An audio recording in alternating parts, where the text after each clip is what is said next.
My wife secretly used our savings to rent a house for her ex and his kids. When I found out, I froze every shared account I legally could and filed for divorce. She thought I'd forgive her. She was wrong. Hello, Reddit I plus here. I'm a 41-year-old software architect, and until 3 months ago, I would have described my marriage as stable, honest, and built on trust. Now, I honestly wonder if I ever knew the woman I married. My wife, Felicia, is 39. We'd been together for 11 years and married for 8. We weren't flashy people. We both earned good money, but instead of buying expensive cars or taking luxury vacations, we lived below our means.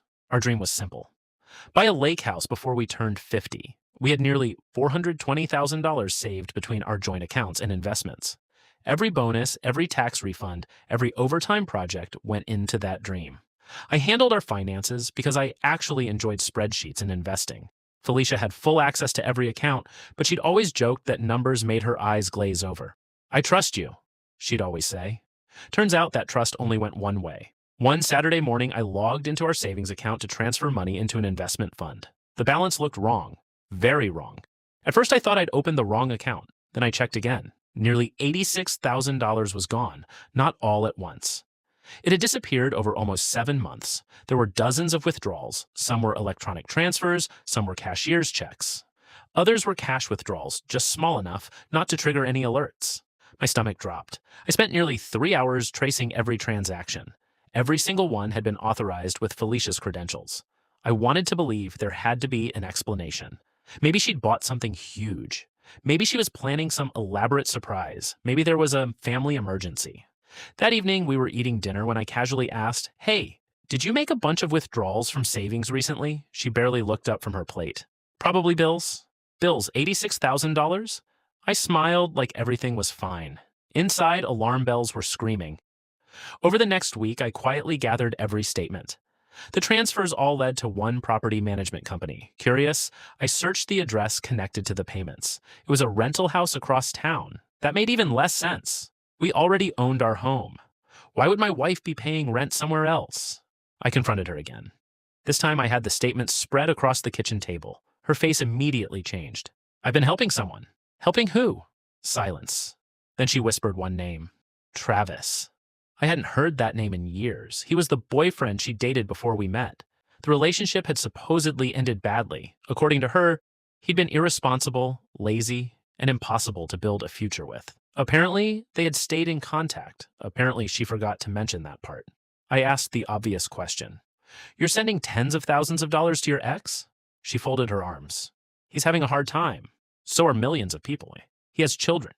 And they needed somewhere to live." I thought she meant she'd helped with a security deposit, maybe a month's rent. Instead, she quietly admitted she'd signed the lease herself, using our savings, because Travis couldn't qualify. I stared at her.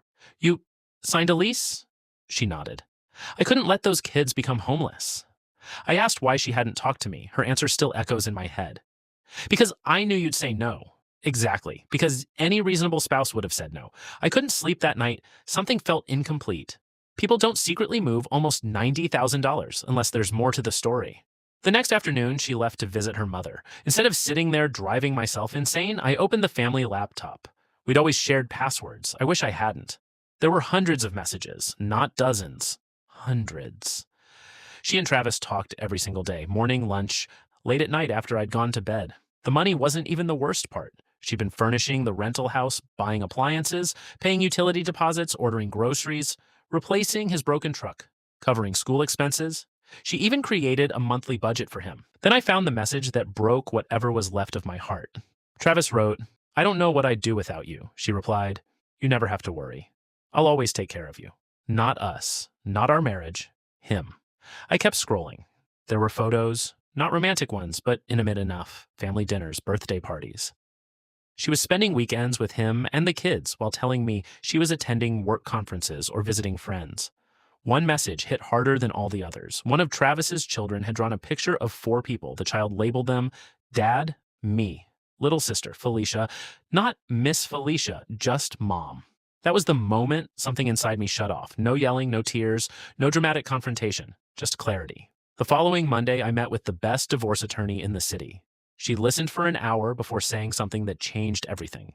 "Because most of the money came from your inheritance and your documented bonuses. We may have options. Music to my ears. Over the next 3 weeks, I followed every piece of legal advice.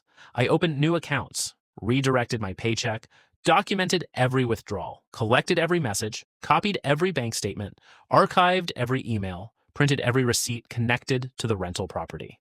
Then I waited. Patience became my greatest weapon. One afternoon, Felicia walked into the living room smiling. "I think we should start house hunting again." I almost laughed. Instead, I handed her an envelope. She smiled until she opened it. Then all the color left her face. Divorce papers. She looked at me like I'd punched her. "You're divorcing me?" "No," I said calmly.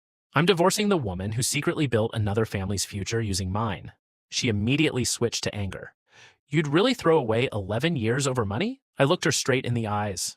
"It stopped being about money the day you chose another household over your own." She cried. She begged. She promised she'd end contact. She claimed she'd only been helping innocent children. I asked one question. "If I secretly spent $86,000 renting a house for my ex-wife, would you forgive me?" She couldn't answer, because we both knew the truth. Not a chance. The divorce wasn't quick, but evidence has a funny way of speaking louder than excuses. The judge was particularly interested in the secret financial transfers and lease agreement she'd signed without my knowledge. My attorney demonstrated that she'd intentionally concealed the spending and misrepresented our finances. The court ordered reimbursement for a significant portion of the money she'd diverted. She was also assigned responsibility for the remaining obligations connected to the lease because she'd signed it herself.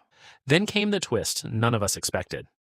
About 2 months after the divorce was finalized, Travis disappeared. Apparently, once the financial support dried up, he packed his belongings and moved to another state. He left the rental house, unpaid bills, and broken promises behind. Felicia became legally responsible for everything she'd guaranteed. The same man she'd sacrificed her marriage to, protect, vanished the moment the money stopped flowing. I heard through mutual friends that she had to take a second job just to avoid being sued by the landlord. As for me, I bought a smaller house. Not the lake house I'd dreamed about, but it was mine. No lies attached to it, no hidden leases, no secret withdrawals. Just peace. 6 months later, I met someone completely by accident while volunteering at a local coding program for teenagers. She didn't care about my bank account, she didn't ask about my investments. She appreciated honesty because she'd survived betrayal herself. We're taking things slowly. For the first time in years, slow feels safe. Sometimes people ask if I regret filing for divorce instead of trying counseling. My answer is always the same. Counseling can fix misunderstandings. It can't fix someone who repeatedly chooses deception. Trust isn't destroyed by one bad decision. It's destroyed by thousands of small choices to lie. And once someone starts building another life with the future you worked for, they're no longer your partner. They're simply someone living under the same roof. So, audience of Reddit I plus here. AITA for cleaning out my half of our accounts, filing for divorce, and refusing to keep funding the secret family my wife had already chosen over our marriage?